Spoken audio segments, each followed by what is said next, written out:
So to perhaps put this in, yes. My score's wrong. Oh, yeah? I got a 98.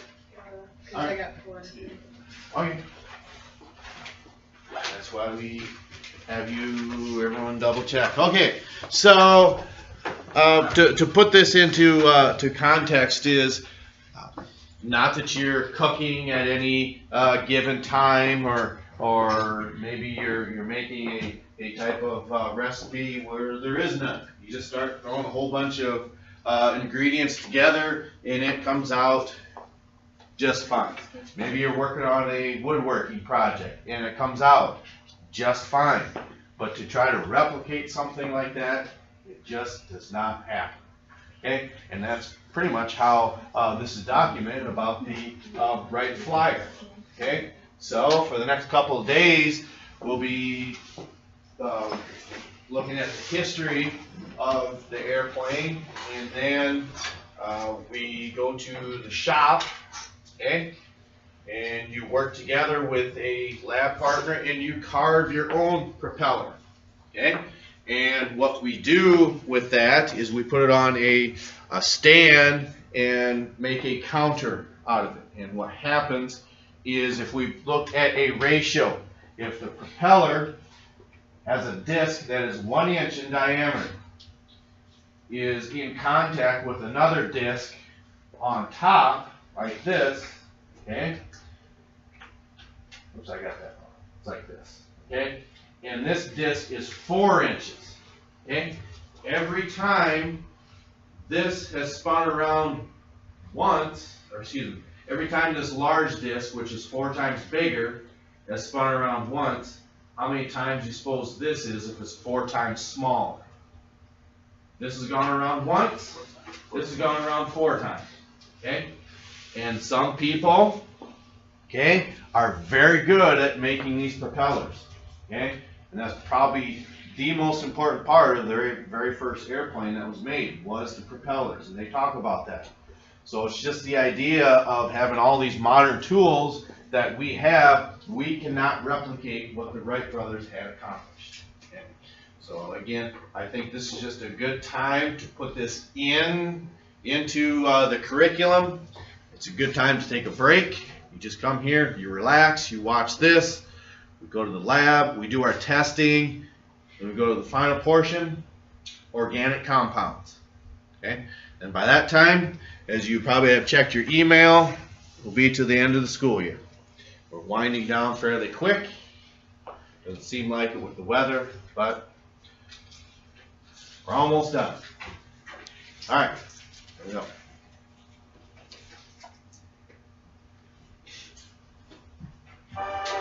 First they had to invent the airplane, and along with that they had to invent the propeller. And then they had to invent the airplane engine, and while they were doing all this they had to teach themselves how to fly. So I call that genius. 500 years from now, when people are looking back, they say, well, what was special about the 20th century? It's the century where humans began to fly. Of all of the miracles of the 20th century in technological development, undoubtedly one of the major, if not the major feature in changing the culture, the politics, the economics of the world was the development of the airplane. Yet, the world's first airplane remains an enigma. The Wrights took its secrets to the grave. We put a man on the moon, but we have not been able to build the right airplane and fly it successfully. Until now, in a Virginia workshop, a gossamer ghost comes back to life. The goal? To take wing 100 years to the minute from the Wright brothers' first flight. As the deadline looms, an engineering challenge becomes a scavenger hunt for clues. It looks like to me this flyer. God and the devil are in those details. Those details are going to be the difference between flying and not flying. But this is still a discovery process. This has never been done before. The greatest discovery they'll make? The inventors themselves. A race begins to solve an epic American mystery and soar in the slipstream of genius.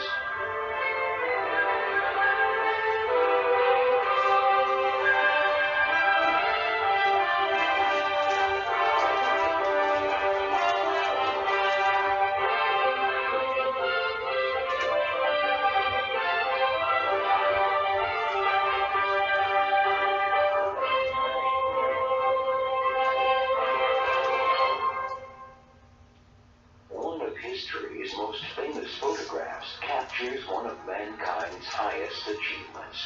December 17, 1903, at 10:35 a.m., on the chilly sands of Kitty Hawk, two brothers from Ohio make the world's first flight. Today, a hand-picked team of aviators, engineers, and historians embarks on an epic mission to exactly recreate the Wright brothers' airplane and fly at Kitty Hawk, 100 years to the minute from the first flight. The team's leader is an airline pilot turned airplane restorer, Ken Hyde. Commissioned by the Experimental Aircraft Association, his enterprise caps a year-long celebration called Countdown to Kitty Hawk, a groundswell movement to honor the Wright brothers. What we want to do is bring recognition to two brothers from Dayton, Ohio, the Wright brothers, who have never received the recognition they deserve. Like the Wrights, Ken Hyde's team is starting from scratch. This time, there's no original to restore.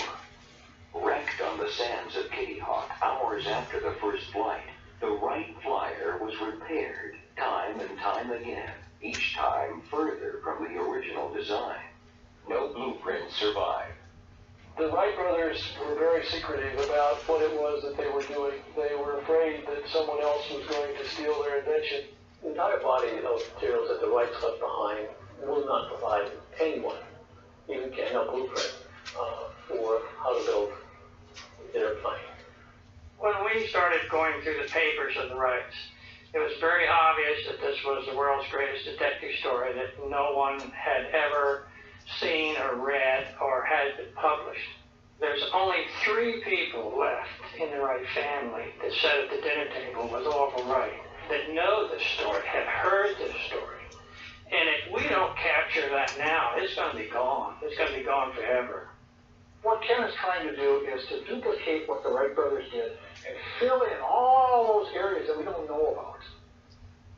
To build their own Wright Flyer, the engineers become investigators, turning their workshop into a time tunnel. They reproduce the ingenuity of the Wright brothers step by step. Designing the wings, carving the propellers, building the engine, and not least, training the pilots. They'll use the same tools the Wrights did, then test their progress with tools the Wrights never dreamed of. Computer models. Started with photographs and scanning them into the computer. Cutting-edge laboratories. But we're going to make some changes based on what we're learning here. And a NASA wind tunnel. This data will tell us very accurately the conditions under which this airplane will fly. I think we're going to find out how really bright the Wright brothers were and how good their solutions really were 100 years ago. The whole thing is a wonderful story. It's a story of genius, and it's a story of the ordinary. It all begins with a toy, a simple glider the Wright brothers play with till it breaks. Then Wilbur and Orville do something extraordinary. They build their own. It failed to work so well. The reason for this was not understood by us at the time, so we finally abandoned the experiments. Orville Wright. It was one of the few times the Wright brothers gave up. They weren't the only ones stumped by flight. Flight, in fact, was the overriding problem at the turn of the century. If you were looking around for a challenge, especially if you were interested in science and technology, if you were interested in that kind of problem solving, it was the big challenge, in fact. A burly German engineer seizes the challenge. In the 1890s, Otto Lilienthal becomes world famous as the Flying Man.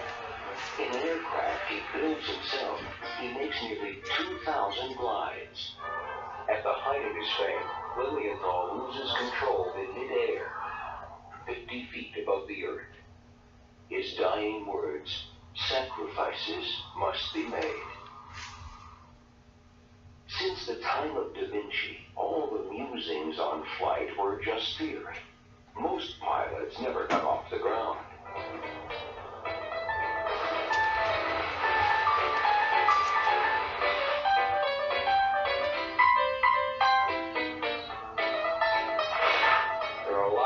concept here.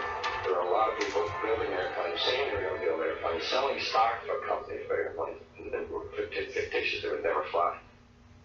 In 1896, something actually flies.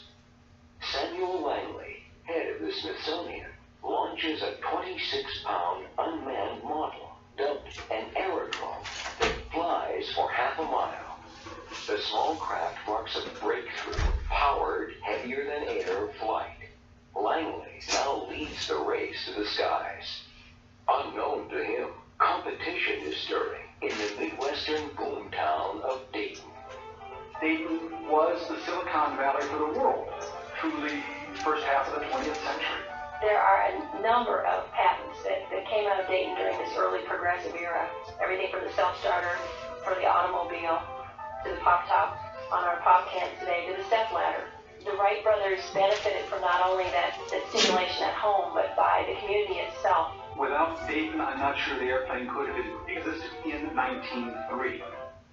The Wright brothers grow up when America's heroes are inventors. Edison conceives the light bulb, Bell the telephone, and in Detroit, a brilliant young mechanic builds his first engine. Henry Ford would move a horse-drawn nation into the new century. His path will one day intersect with the pioneers of flight. In an era when science is for men, Wilbur and Orville's role model is a woman. It's from Susan Wright, their mother, that they learned their talents as far as building and making. While still in their teens, the brothers start their own newspaper on a press they built entirely from scrap parts. After a long inspection, an experienced printer declares, "Well, it works, but I certainly don't see how." Neither Wilbur nor Orville will receive a high school diploma. Both will remain lifelong bachelors, living at home with their unmarried sister and widowed father, an iron-willed Protestant minister.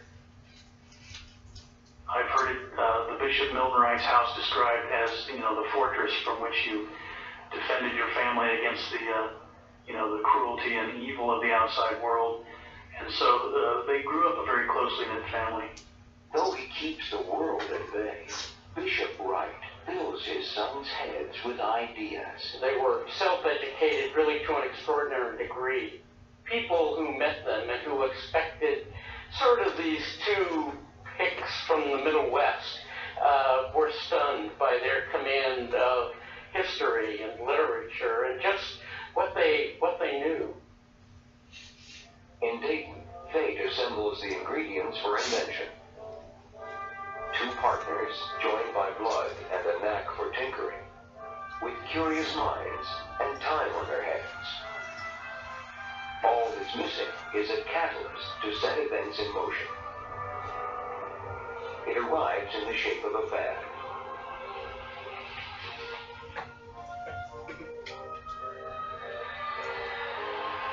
As the bicycle catches on, the young printers move into a more productive line of work.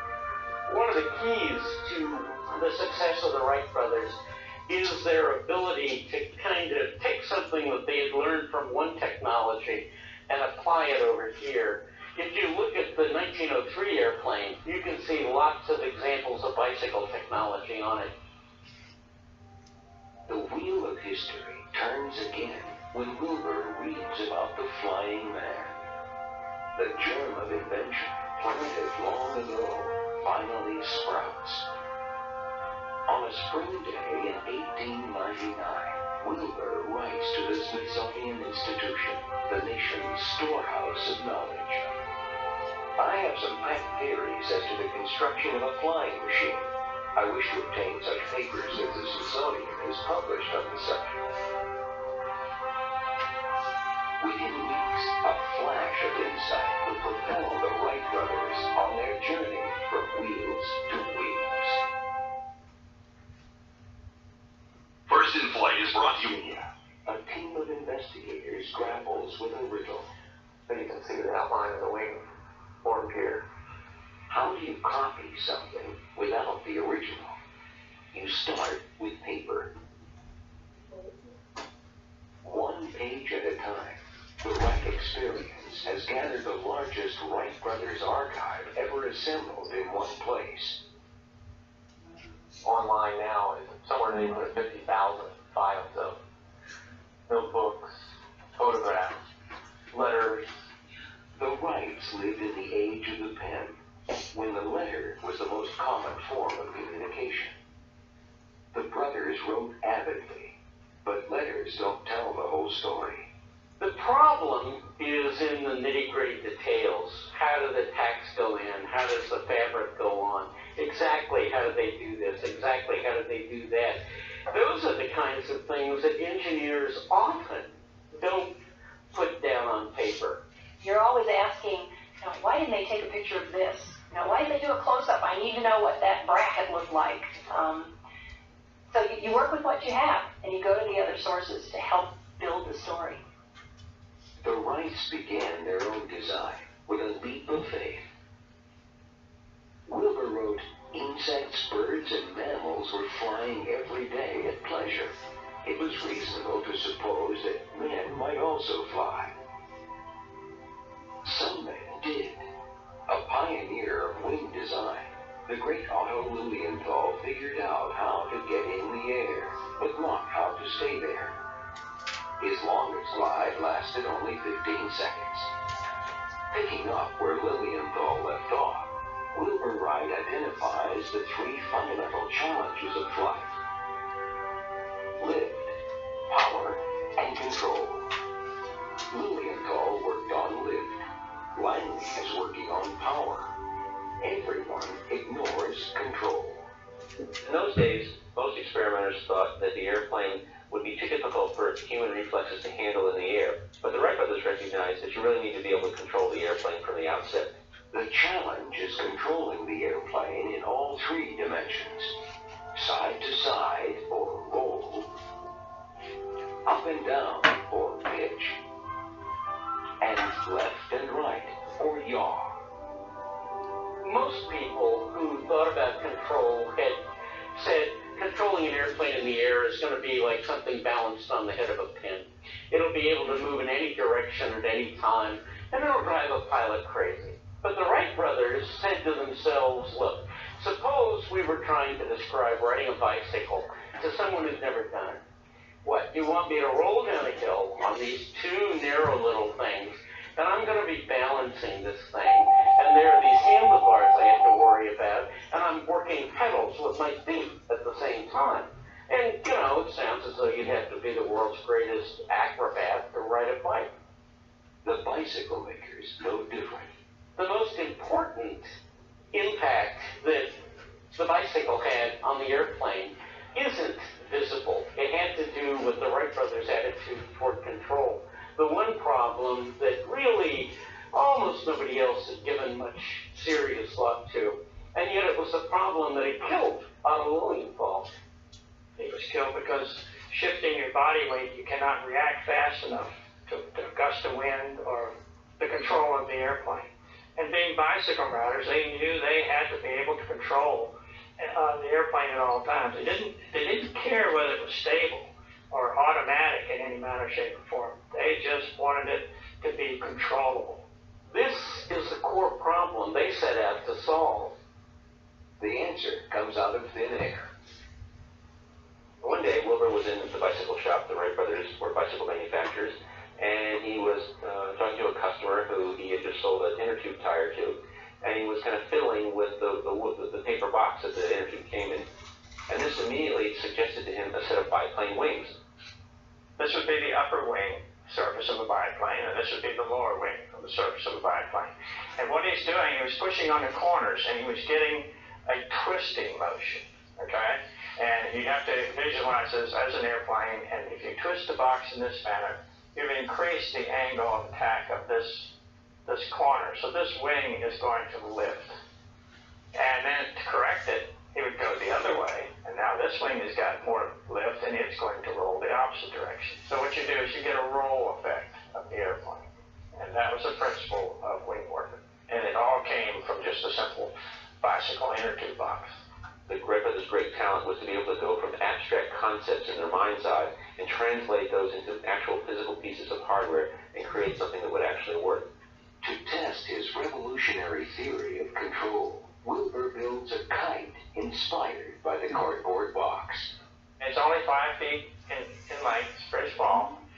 He took it up to a place called Buzzards Point, which had a lot of wind in Dayton. And what he had was 2 strings with levers that attached to the front end of the kite, and he could actually, with sticks, actually wing warp the airplane from the ground.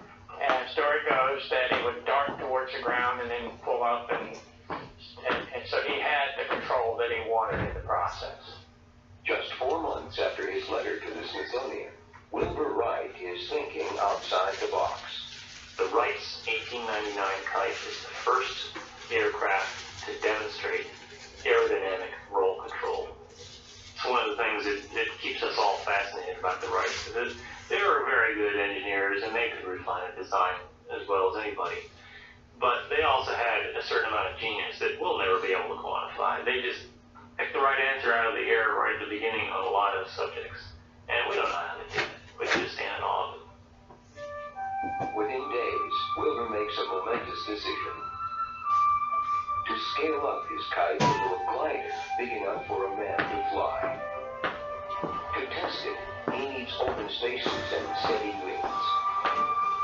6 months after his letter to the Smithsonian, Wilbur writes another letter, this time to the U.S. Weather Bureau, seeking the windiest places in the country. Weeks later comes an encouraging reply. He would find here a stretch of sandy land 1 mile by 5. Not a tree or bush anywhere to break the evenness of the wind current, generally from 10 to 20 miles velocity per hour. If you decide to try your machine here, I assure you will find hospitable people. The letter bears a postmark Wilbur never heard of. Kitty Hawk, North Carolina. Profit. I think there is a slight possibility of achieving fame and fortune. At any rate, I shall have an outing of several weeks and see a part of the world I've never before visited. Wilbur Wright. Perched on the Outer Banks, Kitty Hawk was the most remote place on the East Coast. In September of 1900, it took him a whole week to get here. Yeah, it was a very isolated area. Finally, he did find a sailor who knew how to get to Kitty Hawk, and he hired him to bring him on down. Days after Wilbur arrives, he's joined by a latecomer to the quest for flight.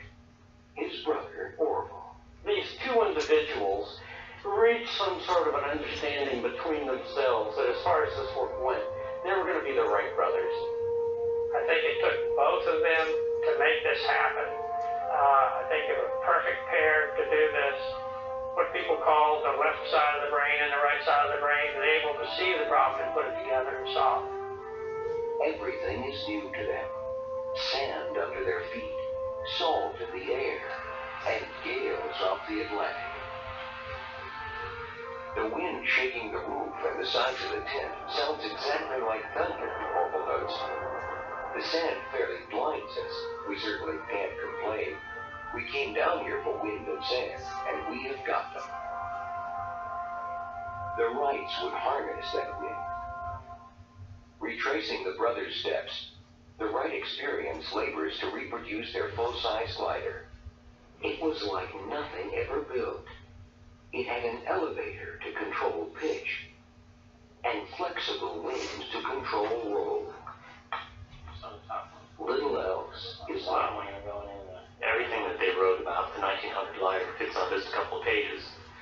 So there's not that much in the written record to go back to. So what we have to fall back on is photographs. You actually can see the raft in that photograph. Yeah. Their interest in photography really has given us the record that we have. I like to call them archivists in a sense because they documented everything they did. We couldn't do what we're doing today, the reverse engineering of the process, if we didn't have those photographs to analyze. One of our pieces of information is actually a photograph taken of a wreck, where here the aircraft has been crashed and is in many pieces. This is actually the upper wing here and the lower wing here. The aircraft is upside down. The lower wing has actually been broken and bent around here. But even with the aircraft in that condition, there's a wealth of information in here for us.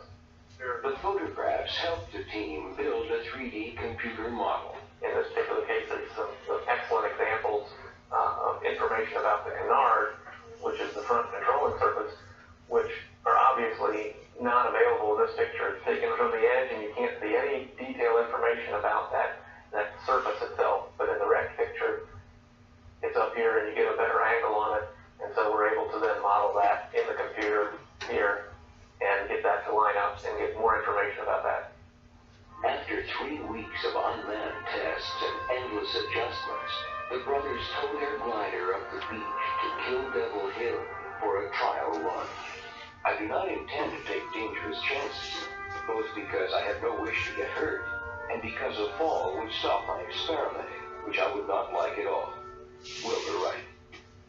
With the grim fate of Otto Lilienthal in mind, Wilbur bars Orville from flying. He doesn't want to have to tell their father he killed his little brother.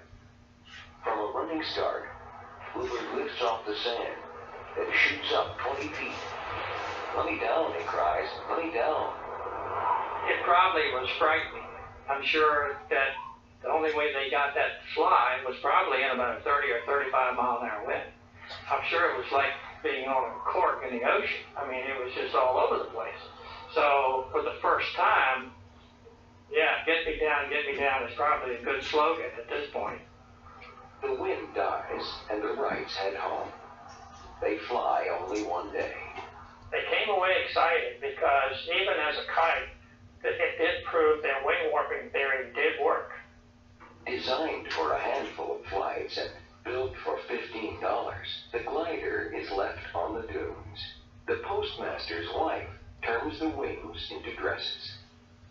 Setting out as we did with an untried machine, we considered it quite a point to be able to return without having our pet theories completely knocked in the head and our own brains dashed out in the bargain. Wilbur Wright. Thomas Edison later said the Wright Flyer was 15% machine and 85% man. For the Wright experience, pilot and plane are one and the same. 4 elite aviators have begun months of training to pilot the aircraft 100 years to the moment from the Wright brothers' flight. Chris Johnson and Terry Cajo are American Airlines pilots with flying in their blood. Their fathers worked for NASA during the golden age of spaceflight. A professor of mechanical engineering, Kevin Kogersberger, has built and flown his own aircraft since age 15. The fourth contender, Ken Hyde. Only 2 will be chosen to pilot the aircraft for the centennial flight. Right now, their toughest competition is the Flyer itself. The modern pilot has got to basically unlearn everything you know about flying. And in our pilot training program, you're going to have to learn to fly the way the Wright airplane flew. And that's where the hard part comes in, and that's where Scott Crossfield comes in. Who better to train the pilots than a living legend? As a pilot for NASA, Scott Crossfield helped design and test the rocket-powered X-15, considered aviation's greatest research project since the Wright Flyer. The X-15 was also one of the most dangerous. Twice, Crossfield faced death. Once when his plane broke in two, once when it blew up. Both times, he walked away unscathed. What he did for aviation was, it really did set us ahead. I mean, I see Scott as an American hero.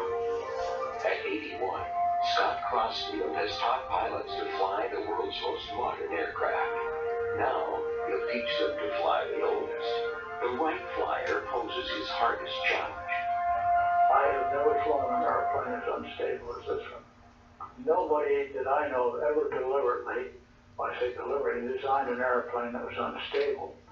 Very few people have ever flown an unstable airplane and survived to tell it. There's nobody alive to tell us how it flew. And it's just another one of those secrets that we don't know about the Wright brothers.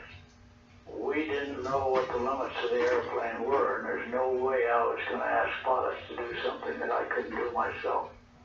So we put him on the airplane, and I'm hearing faster, faster, you know, and well, okay, faster, faster. I would test it to the point where I was not comfortable anymore. Scott would test it to the point where it would hit the ground. He pushed it beyond the edge one time, and he hit the ground a little bit hard. It threw him out of the airplane. We were a little worried about him. We heard him actually hit the ground. Oh, stop, turn around. I just went rolled like a tumbler off of the grass. He's shown the film of that to the Test Pilot Society, and he said that was the first ejection seat. You okay? It's okay. Oh, yeah, I'm all right. Plus, this is over here. And he comes out and says, now, I don't want to see any of you guys do that, okay? You can't take the test pilot out of the man. I mean, the man is a marvel. In the fall of 1900, the Wright brothers built the world's biggest glider. It has a 22-foot wingspan, improved controls, and landing skids. The next summer, the brothers returned to Kitty Hawk. So do a plague of mosquitoes. Orville says they leave lumps like hen's eggs. Bigger problems lie ahead. Orville complains the machine refused to act like our machine last year, and at times seemed entirely beyond control. It was very difficult to fly, and it didn't perform as well as they thought.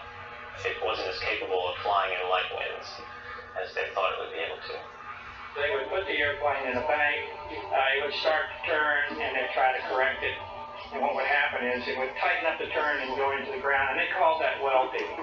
So the handling was bad and the performance was bad. They felt pretty dejected. They tinker and test in vain. Despairing, the brothers cut short their trip and go home. Wilbur laments, we doubted we would even resume our experiments. When we looked at the time and money which we had expended and considered the distance yet to go, we considered our experiments a failure. Man would fly, Wilbur predicts, but not in his lifetime. Recipe for this. Alright, we'll continue with this video tomorrow, but I think that was a pretty good explanation on, said when it comes to flying this plane, it's about 15% plane and about 85% man. And to try to put that into context is, let's look at the near future. Some of you may decide, I'm going into the military. I mean, just conversations at parent-teacher conferences. I don't think it's any surprise. You want to be a mechanic, correct? What better way to do that than have the government pay for it, right? Now, going through the Army is just fine. It is cheap and it's going to be paid for, but to get to that point, you still have to go through basic training. Now, in your case, are you going to make it? Yeah, physically, it's a snap. For anybody, you all have the physical capability that basic combat training is going to be just fine. What could be the drawback? It's not only just physical toughness, it's also what? It's also mental toughness. That, I'm not saying in your case, but for a lot of people, that can be the drawback. And just to keep on that same track is, if you ask your mom, what is AT? You know? When you hear commercials about the South Dakota Air National Guard or Army National Guard, you do 1 weekend a month and 2 weeks a year. Okay, so at some point during the fiscal year from July to July, you have to do 2 weeks of annual training. That's what AT is. Now, at some point, just like what the Wright brothers had done, they put confidence into their abilities and their construction of that airplane. Now, what does that have to do with the Army? There's nothing worse than being a truck driver, going from driving all the way across the state from Rapid City down to Vermillion to pick up supplies to bring back to Rapid City. So, it's going to be an easy haul for you. It's just going to be really simple. Just bring what's called tri-panels, which are really big cardboard boxes. They're about that thick, and you've probably seen them before, just never really knew what they were. So you get them loaded on the flatbed and say, oh, well, we want you to haul this, we want you to haul this, and this, and this, and that. Oh, by the way, you need to stop at your home unit and pick up two Tricon metal containers, and those are about 8 feet by, it's an 8-foot cube. You gotta put 2 of them on your flatbed. Not that you would know what a pineapple is, but what that does is it is a piece of equipment that what happens is you put that on your flatbed, you stick it up through the bottom, okay, and then there's a little T-bar on there that you turn sideways, and what that does is that locks equipment onto your flatbed. And all it is just a piece of metal about that long. It's about that thick because it is steel. But the thing is, once that's locked on there, you can't see it as you're going down the road. You have to have confidence in your equipment as you're going, because it's not just yourself hauling things across the state. There's civilian traffic out there that if something goes wrong with your equipment or how you have done it, people can die. Okay? And that has happened before. I'm not saying here in this state, but it's at that point in time, you have to have confidence in your equipment and in your abilities. Okay? So, and that's what the Wright brothers were really good at, as far as just finding there's a problem. Oh, I'll pick this out of the air. This is the solution. They take this information and apply it to something else. And again, that's something that we will